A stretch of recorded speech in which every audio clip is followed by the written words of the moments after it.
messengers that regulate various physiological processes in the human body. आपल्या शरीरामध्ये वेगवेगळ्या process निर्माण करण्यासाठी हॉर्मोन्स हे कारणीभूत असतात. पुरुषांमध्ये वेगळे असतात, स्त्रियांमध्ये वेगळे असतात. काही काही हॉर्मोन्स कॉमन असतात. त्या हॉर्मोन्सचं कमी जास्त प्रमाण, काही हॉर्मोन्स कमी होतात, काही हॉर्मोन्स वाढतात. या प्रमाणाचा परिणाम, या कमी जास्त होण्याचा परिणाम तुमच्या आवाजावर होतो आणि त्याच्यामुळे तुमचा आवाज बदलतो. त्याच्यामुळे स्ट्रेस रिस्पॉन्स असेल, singing can have difficult specific influence in the hormonal changes. तुमच्या शरीरामध्ये कुठल्या स्टेजला कुठले हॉर्मोन सिक्रेट होत आहेत त्याच्यावर तुमचा आवाज कसा निघणार आहे त्याविषयी ठरलेला असतं. ते आपण पुढे पाहणार आहोत. हे जे हॉर्मोन्स आहेत याची नावं आपण थोडक्यात पाहूयात. मला सर बऱ्याचदा मेडिकल कॉलेजमध्ये आणि डॉक्टरांसमोर बोलायला लागते, त्यामुळे थोडंसं मेडिकल बेस त्याच्यामध्ये शब्द आहेत. हे हॉर्मोन जे आहेत ते dopamine, cortisol, oxytocin, endorphin, epinephrine, prolactin, oestrogen आणि टेस्टोस्टेरॉन ही हॉर्मोन्स आहेत. Specific effect of singing on hormones is different on person to person. प्रत्येक व्यक्तीच्या शरीरामध्ये जे हॉर्मोन सिक्रेट होत आहेत, गायक असेल, गायिका असेल, त्या हॉर्मोनचा त्याच्या आवाजावर काय परिणाम होणार आहे हा वेगळा वेगळा असू शकतो. Singing can have powerful impact on physical and mental health. तुमच्या मानसिक आणि शारीरिक आरोग्यावर हे हॉर्मोन्स परिणाम करतात आणि पर्यायाने तुमच्या आवाजावर त्याचा परिणाम होतो. पुढे आपण ते पाहणार आहोत. नेक्स्ट, हे जे हॉर्मोन्स आहेत त्याचं काय काम आहे आपण थोडक्यात बघूया. डोपामाइन नावाचा हार्मोन आहे. It is also called feel good hormone. Singing and music triggers release of dopamine आणि positive emotional experience we strengthen the experience between listener and singer. It improve the mood and reduces the stress. एखादं गाणं ऐकल्यावर आपल्याला छान वाटतं, एखादी मैत्री केल्यानंतर आपल्याला खूप बरं वाटतं. किंवा विविध बातमीवर एखादं गाणं लागलं आहे, आपण लगेच आवाज वाढवतो आणि वावा म्हणतो किती छान. याचा अर्थ ते स्पेसिफिक साऊंड वेव्ह जे आहे तुमच्या शरीरावर परिणाम करत आहेत आणि तुमच्यामध्ये हा डोपामाइन जो हार्मोन आहे तो सिक्रेट होतो लगेच खुश झाल्यानंतर. आणि त्या गाण्यावरच्या त्या आवाजाने तुमच्यामध्ये तो हार्मोन सिक्रेट झाल्यामुळे तुम्हाला फील गुड वाटतं, छान वाटतं. पण तेच गाणं आपण सुंदर ऐकतो. परवा मी ऐकत होतो, तर तुमच्या ओळखीचं कोणी आकाशवाणीशी रिलेटेड असेल तर आम्ही माझ्या त्यांच्यापर्यंत द्या. एक फार सुंदर गाणं लागलं होतं, पूछो ना कैसे मैंने रंग की तरह. आणि आवाज वाढवला आणि अर्ध्यातच ते गाणं बंद केलं आणि त्याच्यात जाहिरात आली, आई गो कंबर दुखती आहे माझी. अगं तू या ठिकाणी जा ना, माझ्या गुरूंचं कंबर त्यांनीच नीट केलं. हे अतिशय म्हणजे ते गाण्यावर अत्याचार आणि ऐकण्याकडून अत्याचार. जाहिराती देण्याबद्दल आमचं काही म्हणणं नाही सर. ते गाण्याच्या आधी द्या किंवा नंतर द्या. अशा प्रकारची गाणी कट करून जाहिरातीचं sound like beat, waterfall and bird voice reduces the cortisol level, result in reduction of anxiety and stress. नैसर्गिक आवाज जे आहे, धबधब्याचा आवाज, पक्ष्यांचा आवाज, वाऱ्याचा आवाज, समुद्राचा आवाज, याच्यामुळे कॉर्टिसॉल नावाचा हार्मोन सिक्रेट होतो आणि तुम्हाला छान वाटतं, स्ट्रेस रिड्यूस होतो.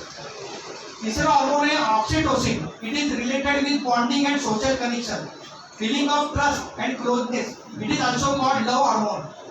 जेव्हा तुम्ही प्रेम गीत ऐकत असता किंवा प्रेम गीत गात असता त्याच्या वेळेस ते ऐकताना किंवा गाताना ऑक्सिटोसिन नावाचं हार्मोन सिक्रेट होतं. त्याच्यामुळे प्रेमगीत गाताना बोलताना म्हणजे ठाणेकर साहेब तुम्ही जेव्हा बायकोशी बोलताय तेव्हा हार्मोन वेगळा असतो, पण तुमच्या मैत्रिणीशी बोलताना हे सिक्रेट होतं ऑक्सिटोसिन. तुम्ही उद्या चेक करा आणि मला सांगा. That is why it is called love hormone.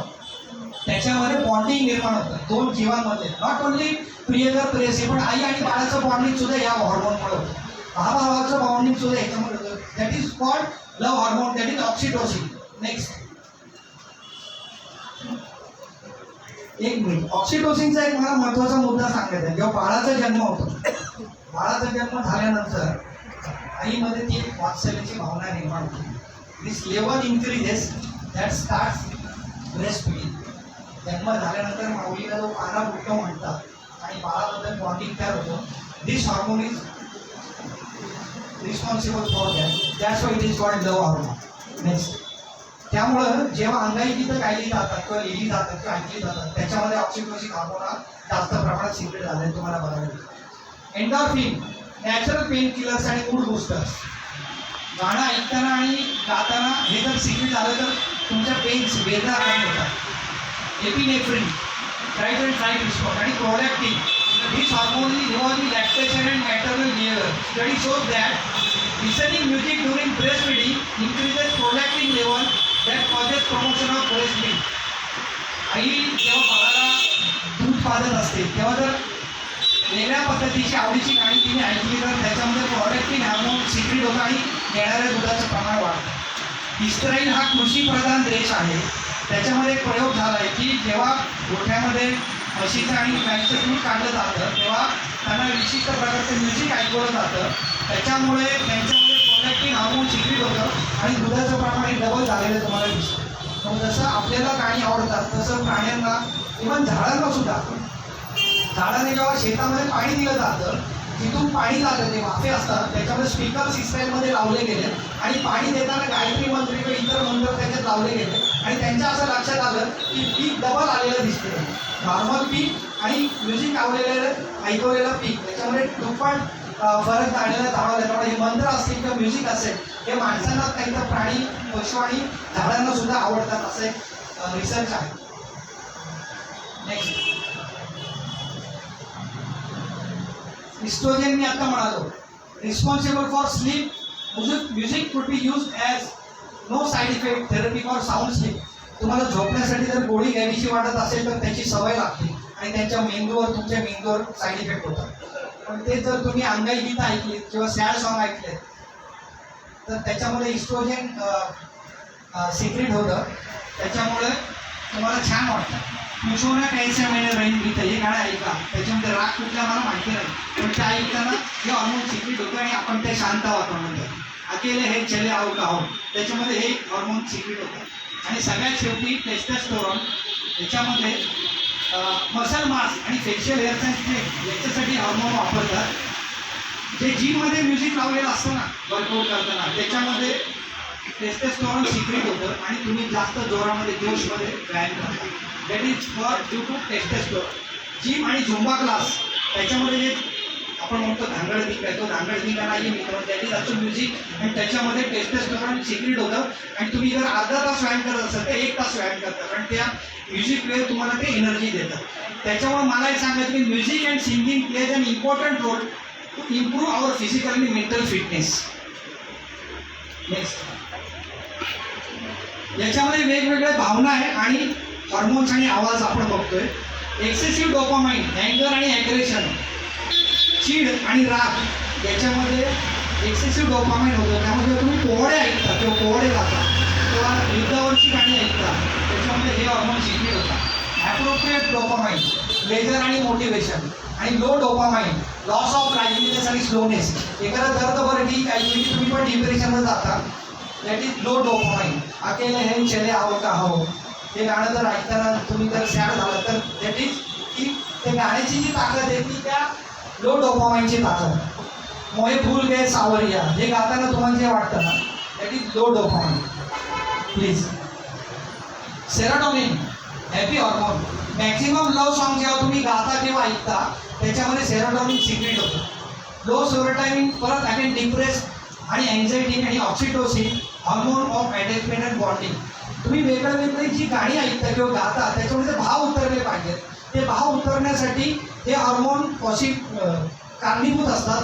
ते जितके चांगले तुमच्यामध्ये उतरत आहेत तितक्या तुमचे इमोशन तुमचा आवाज तुमच्या भावना या लोकांपर्यंत पोहोचणार आहेत. त्यामुळे तुम्ही जर प्रेमगीत गात असाल भक्तिगीत गात असाल शौर्यगीत गात असाल तर तुम्हाला त्या मूडमध्ये जाणं आणि तो हॉर्मोन तुम्ही केल्यानंतर आपोआप तुमच्यामध्ये सिक्रेट होणार आहे. त्यामुळे तुम्ही मेंटली प्रिपेअर करणं गरजेचं आहे. आज मी ही गाणी गाणार आहे त्या गाण्याचा मूड कुठला आहे त्याच्यामध्ये कुठला हॉर्मोन सिक्रेट होणार आहे. त्यामुळे मला तो भाव त्या गाण्यामध्ये आणण्यासाठी तो जिवंतपणा आणण्यासाठी या गोष्टींची गरज आहे. म्हणजे आपल्याकडे पूर्वी जे म्हणत होते की तानसेननी तो मल्हार गायला की पाऊस पडत होता त्याचं कारण होतं की इतकं त्यांचं तादात्म्य होतं संगीताशी आणि त्या सगळ्या हॉर्मोनशी. ते हॉर्मोन इतके सिक्रेट होतं की ते वरचेशी कनेक्ट होत होता आणि पाऊस पडत होता. ही आपल्या संगीताची जादू आहे. Next changes in males. पुरुषांमध्ये किंवा मुलांमध्ये ठराविक वयामध्ये हॉर्मोन चेंज होतात आणि आवाज बदलतो. त्याचं कारण असं आहे की 14, 15 ते 16व्या वर्षी हॉर्मोन्स बदलतात आणि तुमच्या स्वरयंत्राचे स्वरतंतूचे डायमेन्शन बदलतात होतात. कारण तुमचा आवाज बदलतो विशेषतः मुलांचा ज्याला आपण म्हणतो की आवाज फुटला घोगरा होतो. हे सगळ्यांना माहिती आहे. पण जेव्हा रियालिटी शोमध्ये आमची मुलं गातात आणि त्यांचं फार कौतुक होतं आणि ते मुलं हवेत जातात. त्यांना वाटतं की मी सेलिब्रिटी झालो, मी किशोर कुमार झालो, मी रफी झालो. पण 15-16व्या वर्षानंतर त्यांचा जेव्हा आवाज बदलतो तेव्हा ती मुलं जमिनीवर येतात आणि पालकसुद्धा जमिनीवर येतात. त्यामुळं कुठल्याही सेलिब्रिटीमध्ये जिंकलेला मुलगा किंवा मुलगी पुढे आपल्याला पुढेच पाहायला मिळत नाही. त्याचं कारण डोक्यामध्ये हवा जातो, पाय जमिनीवर पाहिजे. मला कुणावरही पर्सनल टीका करायची नाही, पण ही फॅक्ट आहे. कारण 7व्या, 8व्या, 9व्या वर्षी तुमचा आवाज बोलत असणार आहे, पण 16व्या वर्षी तुमचा आवाज बदलणार आहे. तो बदल स्वीकारण्यासाठी तुम्ही फिजिकली मेंटली फिट पाहिजे आणि तुम्ही प्रिपेअर्ड पाहिजे. विशेषतः पालकांनी 16व्या वर्षी माझ्या मुलाचा आवाज बदलणार आहे, त्याच्यामुळे मला काहीतरी व्यायाम करावा लागणार आहे, काहीतरी ट्रीटमेंट घ्यावी लागणार आहे, रियाज बदलावा लागणार आहे, अभ्यास वेगळा करावा लागणार आहे. हे त्यांच्या गावी नसतं. ते चॅनलवर आले, टी व्हीवर आले की त्यांना कार्यक्रम मिळतात, पैसे मिळतात, प्रसिद्धी मिळते आणि तिथं सगळी गडबड. त्याच्यामुळं ज्या पालकांना असं वाटतं की आपल्या मुलांनी रियालिटी शोमध्ये जावं, जरूर गाव दे, पण हा मुद्दा लक्षात ठेवायला पाहिजे की आफ्टर सर्टन एज त्या मुलाचा आणि मुलीचा आवाज बदलणार आहे आणि त्या बदलासाठी तुम्ही तयार असणं गरजेचं. Next, hormonal changes in females खूप महत्त्वाचा मुद्दा आहे. महिलांमध्ये किंवा भगिनीमध्ये जे फिमेल सिंगर आहेत त्यांच्यासाठी खूप महत्त्वाचं आहे. Voice changes in pre menstrual days, तुमचे पिरियड्स जेव्हा येत असतात त्याच्या काही दिवस आधी पिरियड्समध्ये आणि पिरियड्स गेल्यानंतर तुमच्यामध्ये विशिष्ट प्रकारचे हॉर्मोन सिक्रीट होतात आणि ते हॉर्मोन सिक्रीट झाल्यामुळं तुमच्या आवाजावर त्याचा परिणाम होतो. काय परिणाम होतो? Difficulty in singing high notes, वरचे सूर लागताना त्रास होतो. Vocal fatigue and reduces vocal range, तुमची रेंज कमी होती आणि 2 गाणी किंवा 3 गाणी गायल्यानंतर तुम्ही थकून जाता. सगळ्यात महत्त्वाचा मुद्दा मी सांगणार आहे, ग्रेस डेज. परदेशामध्ये अशी एक सिस्टीम आहे, ग्रेस डेज. तुम्ही जर सेलिब्रिटी गायिका असाल किंवा ऑपेरा सिंगर असाल आणि तुमचा प्रोग्राम त्यांनी फिक्स केला आहे आणि त्या प्रोग्राममध्ये त्या डेटमध्ये जर तुमची मेन्स्ट्रुअल डेट जर आली तर you are not allowed for singing, but you are paid for that. तुमचे जे काही मानधन ठरले तुम्हाला दिलं जातं because it's honour of your feminism. तुमच्या स्त्रीत्वाचा तो सन्मान आहे, त्यामुळे तुम्हाला ती डेट चेंज करून दिली जाते. तुमचे जे काही ठरलेले पैसे ते दिले जातात आणि तुमच्या त्या मेन्स्ट्रुअल सायकलनुसार तुमच्या प्रोग्रामची डेट ठरवली जाते. That is called grace days. ही संकल्पना तिकडे आहे, ही आपल्याकडं पण यावी याच्यासाठी आता आम्ही ट्राय करतो.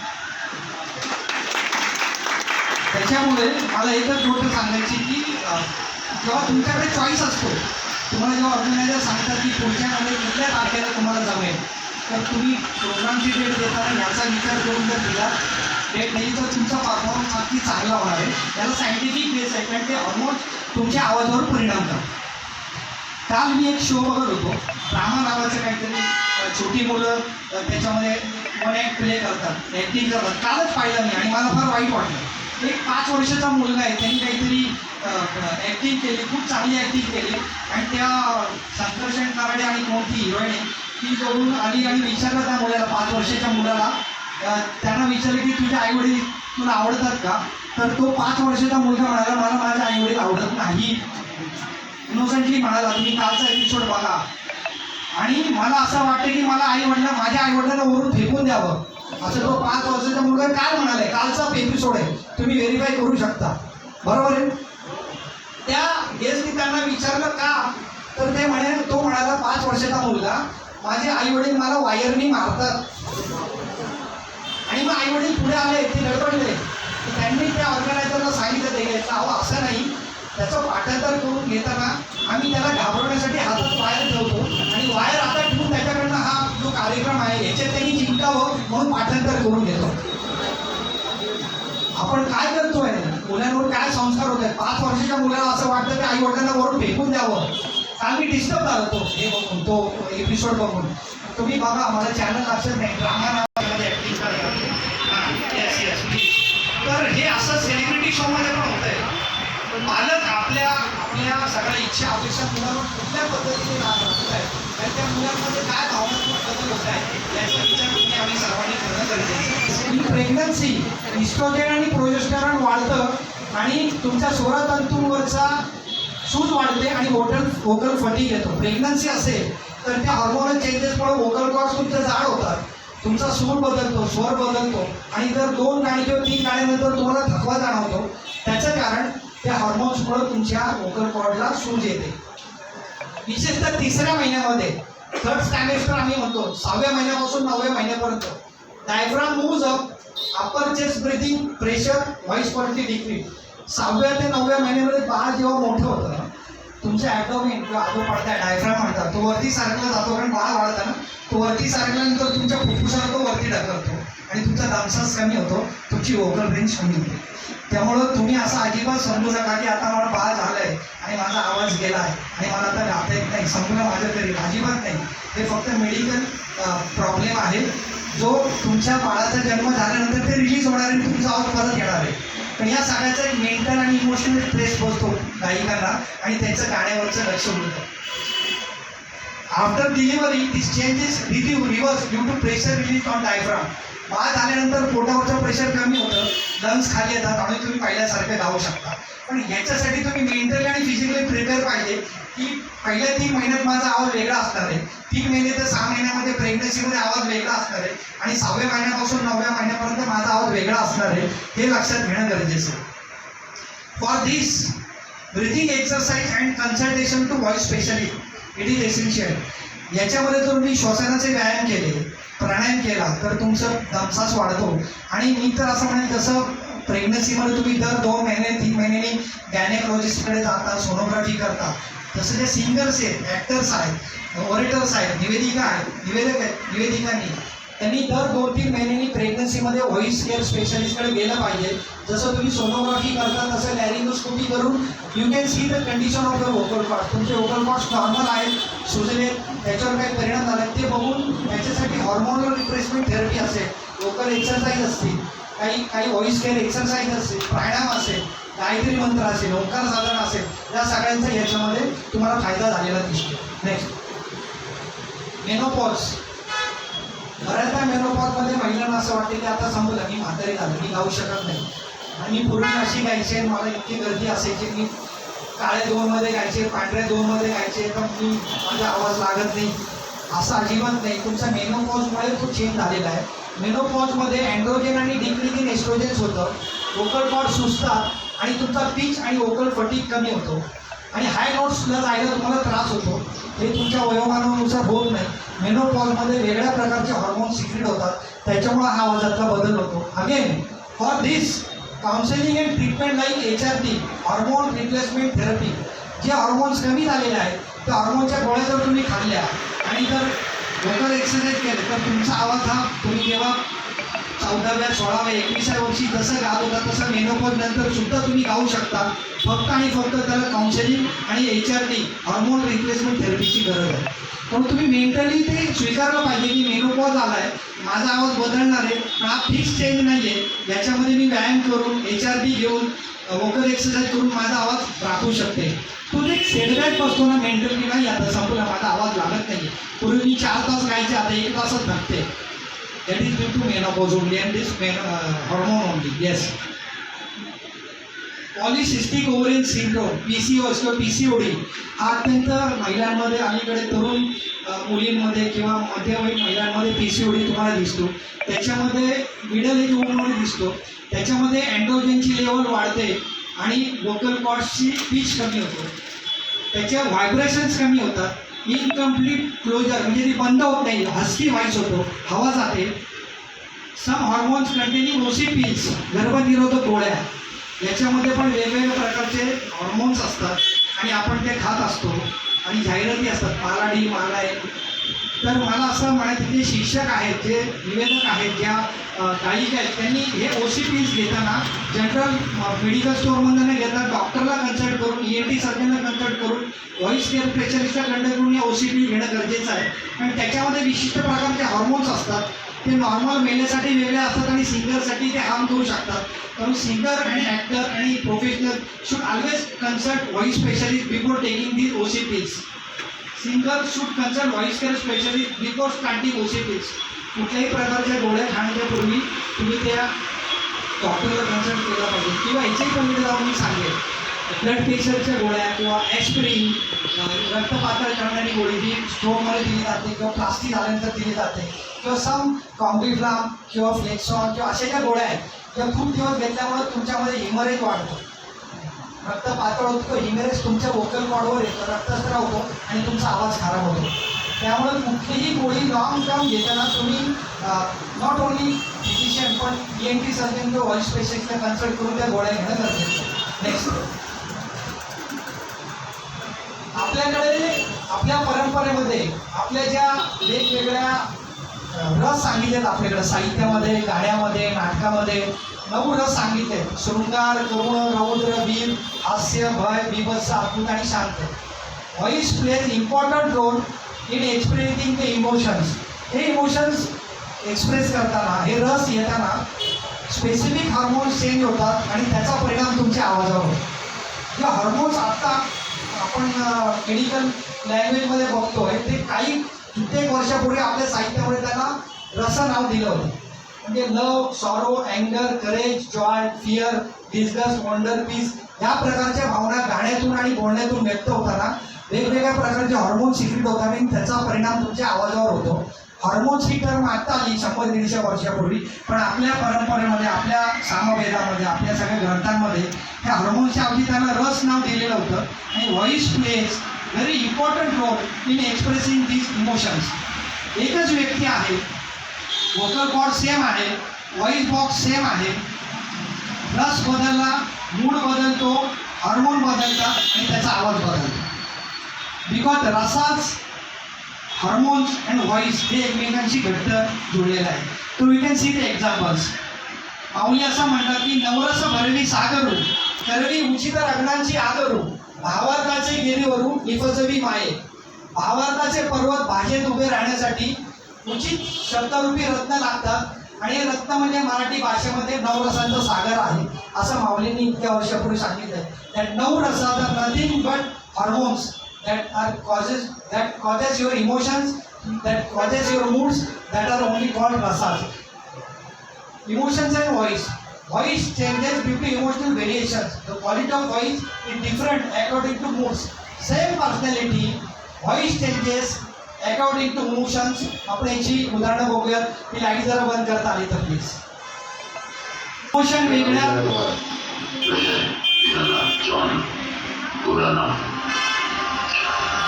बाप का नाम दीनानाथ जॉन, माँ का नाम सुहासिनी जॉन, गाँव मानवर, उम्र 36 साल 9 महीना 8 दिन. 16 घंटा चल रहा है.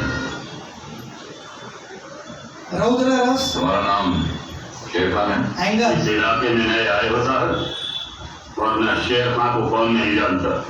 खैर, अब मुलाकात हो गई. जब तक बैठने को न कहा जाए शराफत से खड़े रहो. ये पुलिस स्टेशन है, तुम्हारे बाप का घर नहीं. माणूस तोच, मूड वेगळा, हार्मोन वेगळा, रस वेगळा, आवाज बदललाय.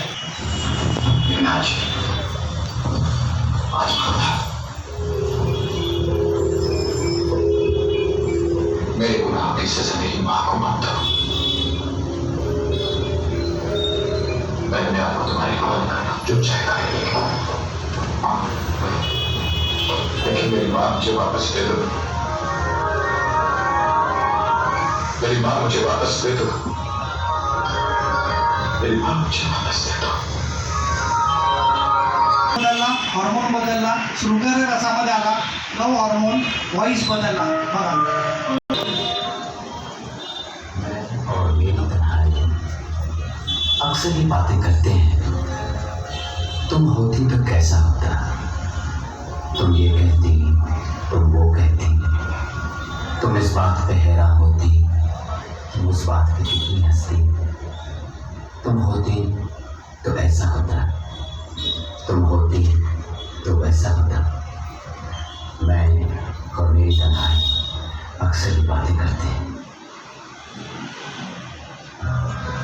या तुम्हारी नजरों से मेरी रातें खुली हुई हैं. ये चांद है या तुम्हारा कलर, सितारे हैं या तुम्हारा आंचल, हवा का झोंका है या तुम्हारे बदन की खुशबू. ये पत्तियों की है सरसराहट कि तुमने चुपके से कुछ कहा है. ये सोचता हूँ मैं कब से कब सुनूं कि जबकि मुझको भी ये खबर है कि तुम नहीं हो, कहीं नहीं हो। त्यामुळे मला गायकांना एक सांगायचं की ज्या प्रकारचं गाणं तुम्ही गाणार आहात तुम्ही स्वतःमध्ये आधी ते इमोशन्स निर्माण करा, म्हणजे तो रस निर्माण होईल, म्हणजे ते हार्मोन सिक्रेट होतील आणि मग तो आवाज तसा छान होईल. याच्याबद्दल मला एक आठवण रफी साहेबांची सांगायची आहे की शाहीद रफी आमचे खूप छान मित्र आहेत. इक्बाल भाई आणि मी बऱ्याचदा त्यांना भेटायला जातो. बैजू बावळामध्ये जी कृष्णाची प्रार्थना आहे, मन तडपत हरी दर्शन वाच, तर त्याचं रेकॉर्डिंग चालू होतं आणि दिवसभर अख्खा दिवस त्याच्यामध्ये गेला आणि संध्याकाळी 6 वाजले तरी तो फील येत नव्हता आणि संध्याकाळी 7 वाजले आणि मग ते गाणं छान झालं. सगळे म्युझिशियन खुश झाले की आता रेकॉर्डिंग करायचं आणि जायचं. पण रफी साहेब वॉज अ ग्रेट मॅन.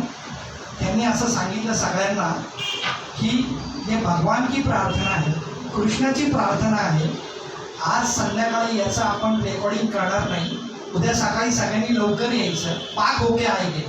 जे हिंदू आहेत ते पूजा करतील, आंघोळ करून येतील, जे मुस्लिम आहेत ते नमाज पढतील, तिथे आल्यानंतर कृष्णाच्या प्रतिमेला नमस्कार करतील, नमाज पढतील, पूजा करतील आणि मग त्या गाण्याचं रेकॉर्डिंग आम्ही करू.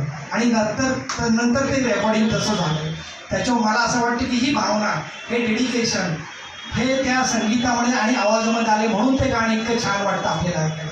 दुसरा मुद्दा मला इथं सांगावासा वाटतं की आज आपण एकमेकांपासून लांब गेलो. हा पक्ष, तो पक्ष, पंथ, विचार, हा असा आहे, तो असा आहे.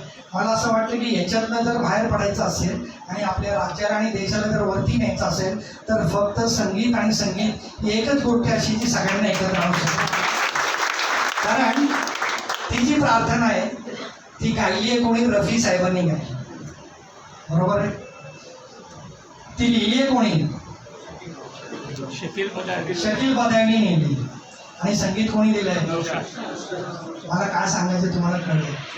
आणि मालकंसात शंकराचा आवडता राग आहे असं म्हटलं जातं. त्याच्यामुळे संगीत आणि गीत हे डिफरन्शिएट करण्यासाठी नाही आहे, ते एकत्र आणण्यासाठी आहे. मी इथं सांगतोय अलीकडच्या गायकांसाठी हे खूप महत्त्वाचं आहे.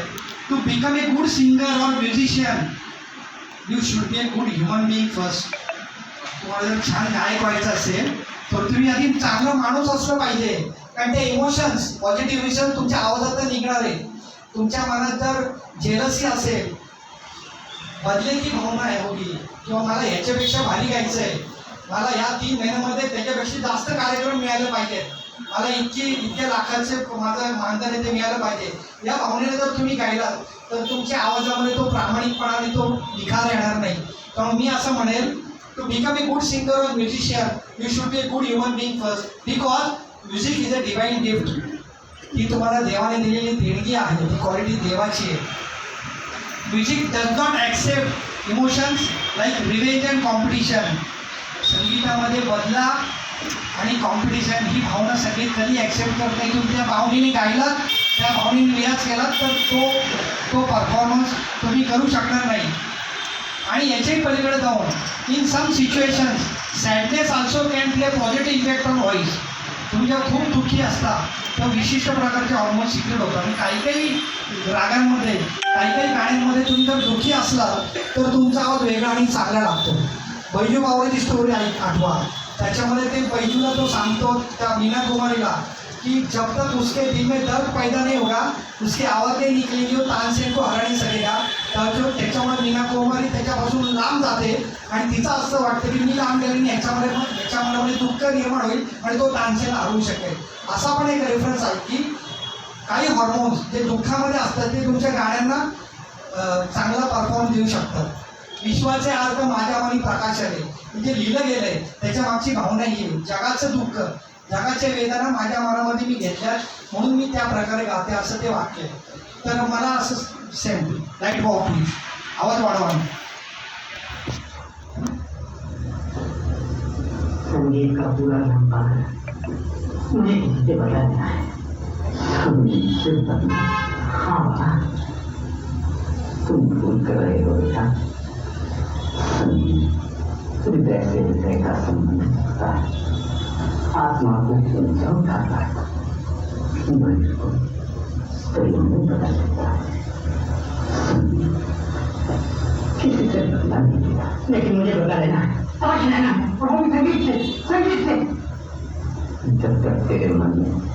बदले की भावना है तो संगीत कभी नहीं सीख सकता। संगीत सीखने के लिए हृदय में प्रेम पैदा, दूसरों का दिल दिखाने के बजाय अपने दिल में दर्द पैदा करें।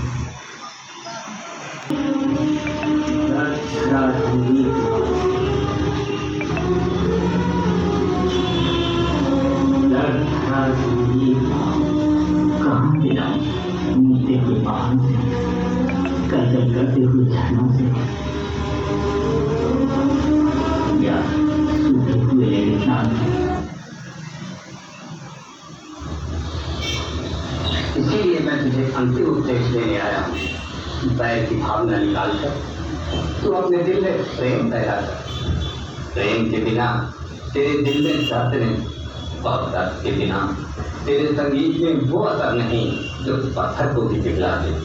और दर्द तेरे दिल में तभी पैदा होगा जब तेरे दिल को चोट पहुंचे। बेस ऑफ व्हॉइस केअर ओंकार साधना कशी करायची प्रत्येकाची